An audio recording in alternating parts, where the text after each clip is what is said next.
Hi and welcome to another video from Peacock Archery. I'm Philip Watson and today we're taking a look at setting up a fletching jig. So here's the fletching jig that we're going to be using today, made by a company called Cartel. It's not expensive. In the UK it retails for around £25 there or thereabouts. Very robust, very simple to use.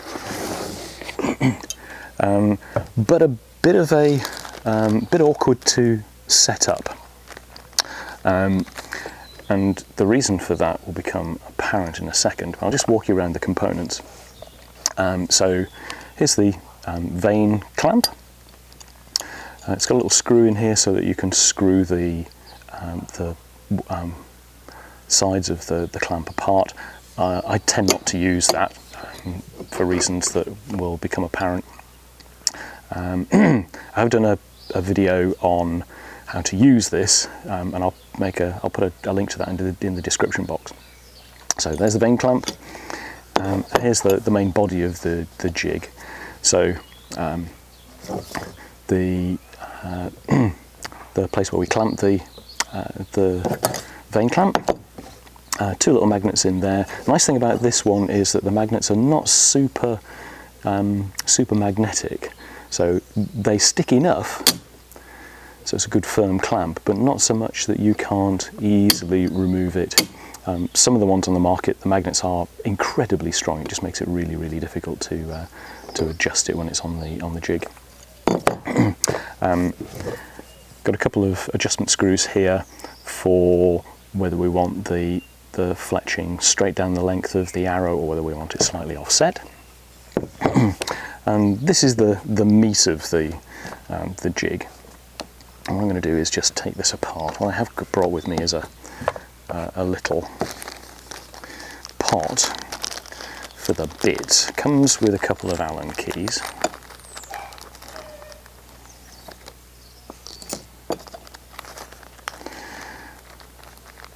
And what I've already done is removed some of the components. I'll undo this.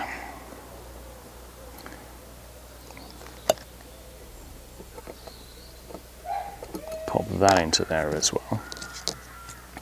And we'll unscrew this little grub screw, pop that in there, take out the barrel, pop that into another little pot. Now, inside here, there is a ball bearing and a spring. In fact, there's a ball bearing and a spring for this one and this one. And if we look at the race, we can see this sits obviously in here.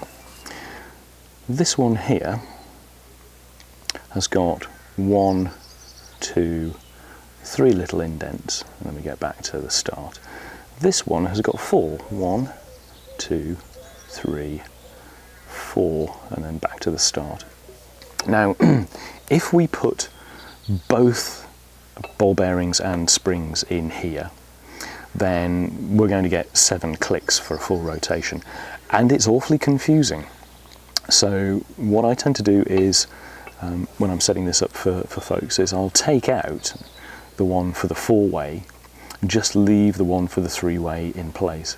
That way it can only go 120 degrees apart, and it makes life so much easier. So this screw that sits in there effectively sits in that and just locates it so that it will just rotate round. This one here affects this, and if I just slacken this off, there we go, and you can get to this while it's still in the mounting block.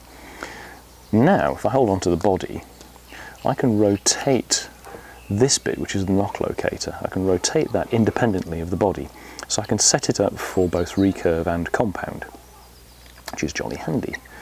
So let's set it somewhere about there, and we'll have to adjust that when we put it all back together.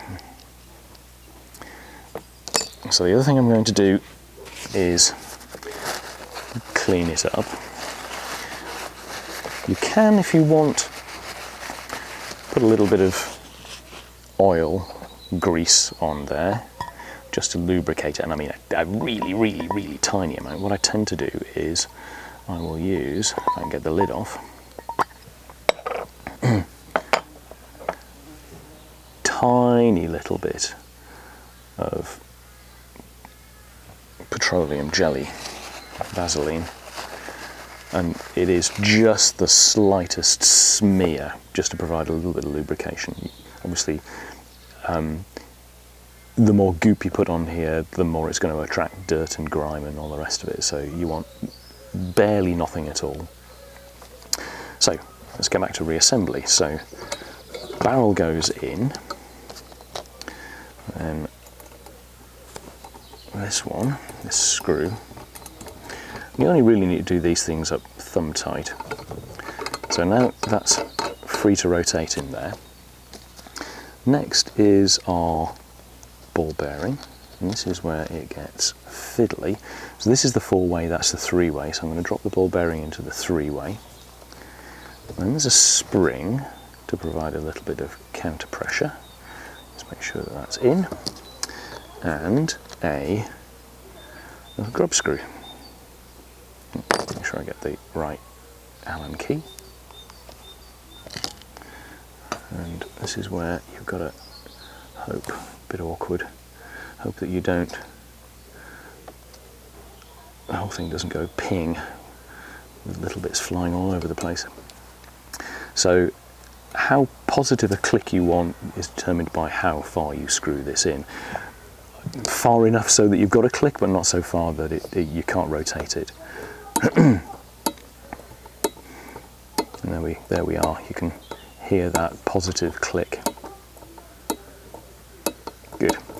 So the other thing I've done is I've marked where each of those clicks brings us to, and I've marked a little C on there for cock fletching. So that's going to be our index fletching. So the next thing I need to do is sort out where our knock goes.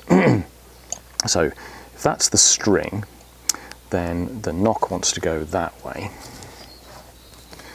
Let's just find our knock locator, undo that. Silly little devil, there we go. Now I can rotate that so it's horizontal. I'll just have a little look, there we go. Hold that in place, and now nip that up tight.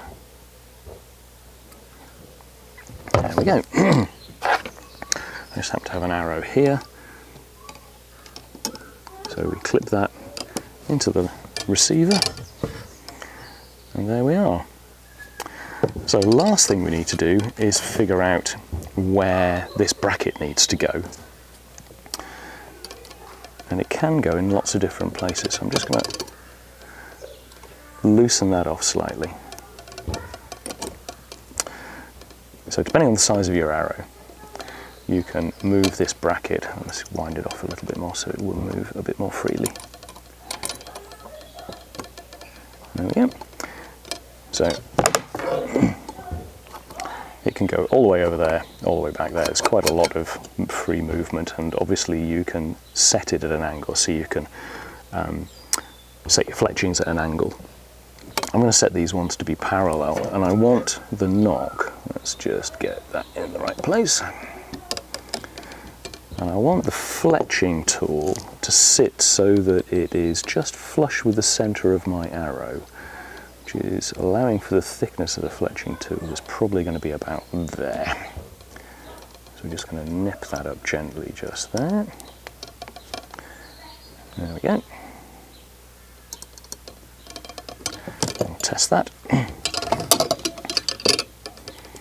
Slide the fletching tool on, put the clamp in place, and yep, that's lining up nice and central.